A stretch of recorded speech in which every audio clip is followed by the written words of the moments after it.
Hey guys, welcome to the next tutorial for ethical hacking and penetration testing with Kali Linux. So before I proceed today, what I would be teaching is footprinting and reconnaissance. So before I go ahead deep into what it exactly is, before I go ahead more into letting you know how we can go ahead and use Kali Linux for penetration testing or hacking into some random stuff, I'll teach you how we need to first go ahead with that. So there are a few layers of hacking that you need to know before you can go ahead and hack into any kind of stuff. Let's say it may be a PC or laptop or cell phone PDA or in any company's server or anything. So there are a layer of things that you need to know. You need to follow these specific protocols before you can get into deep hacking. So today I would be teaching you, and as you can see over here that we have lots of stuff over here. When you check Kali Linux, we have n number of security tools. So you might be wondering what is information gathering, vulnerability analysis, web application password attacks, and many more. So I would first go ahead and teach you the different layers of ethical hacking today.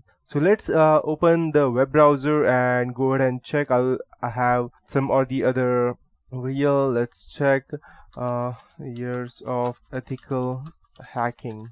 The few things that you need to know before you can proceed into detailed stuff. So I would be teaching you that today. The first thing that we would be needing would be to know that, okay, the first thing is that we need to go ahead and gather the information, and then we need to go ahead and know whom we are attacking, what are the different layers for that. That means what are the countermeasures that they can go ahead and take against us. So these are the few things that I would be teaching you today. So let me check. Okay, I think that it's checking the layers of OSI. So I'll just type steps of ethical hacking. Perfect. Okay. So these are the things which we'll go through once we go in detail related to ethical hacking. The first that we would be looking today would be the footprinting, who is NS lookup search engines and social networking sites. After that, scanning and enumeration, that are computer ports, which ports are open, which ports are not, and what would be the application services. Then trojans and backdoors, viruses, and then finally the hacking and exploitation. That would be the buffer overflow, spoofing, or different types of attacks, which includes even DDoS, which is not over here as of now. But yeah, these are things I would be teaching you. So let's take a first look at footprinting. So I'll just go ahead and show you. Let's go ahead and take a look at what are the footprinting tools we have, and after that I will explain it to you what is footprinting.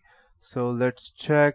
Okay, we should be okay here. As you can see, we have these information gathering tools are all also known as footprinting tools. And as you can see that we have loads of things over here: service fingerprinting, routing analysis, OS fingerprinting as to gathering information about a related OS, and loads of other stuff. So let's first know what exactly footprinting terminology is and what all things are included in that. So footprinting is just that we need to go ahead and gather information about specific people. Okay, let me check the updates.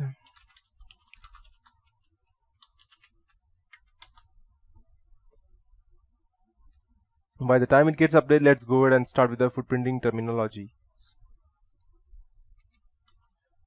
Okay, so footprinting and reconnaissance is what we would be learning today. So what is footprinting? These are the several ways of gathering information about footprinting. So before we go deep into this concept, it is important to know the basic terminology used in footprinting, and these terms will help you understand the concept of footprinting and its structures. So open source or passive information gathering, that is the first one. So open source of passive information gathering, PIG, that's what I call. It is the easiest way to collect information about the target organization. It refers to the process of gathering information from open sources or publicly available sources such as newspapers, television, social networking sites like Facebook, Twitter, Orkut, or blogs, etc. And using these, you can gather information such as network boundaries as to where they are actually located, their geolocation, IP addresses reachable via internet, operating systems, web servers which are used by the target network, TCP and UDP services in each system which are open and which are not, control mechanisms, system architectures, intrusion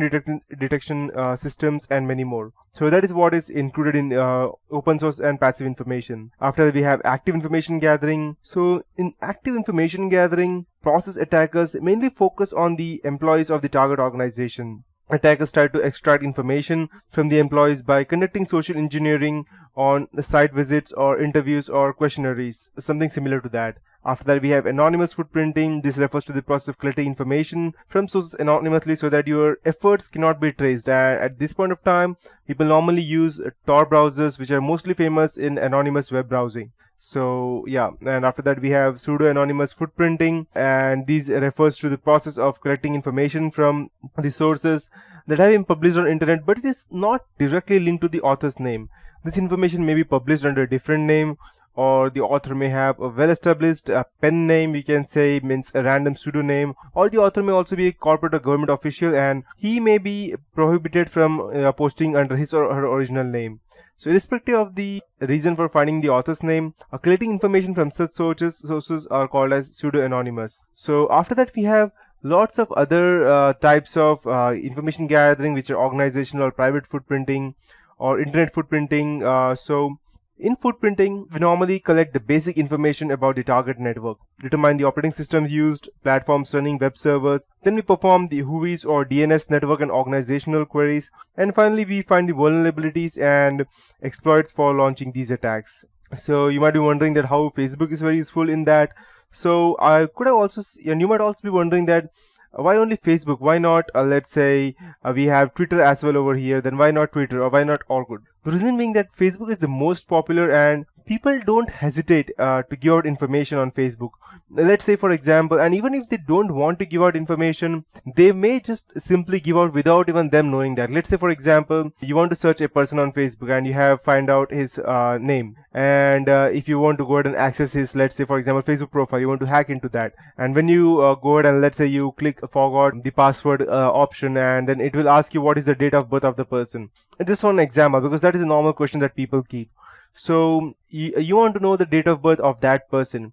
So what you would do, you would go ahead and search into his profile, and you may not able to get that. So, or you may call and you may do social engineering to get his date of birth or something like that. But there is another way. Even if you do social engineering stuff like by calling them, there's still a way that they can trace you out by looking up at the phone number, until unless you have not created a fake account and you have created a fake cell phone number as well.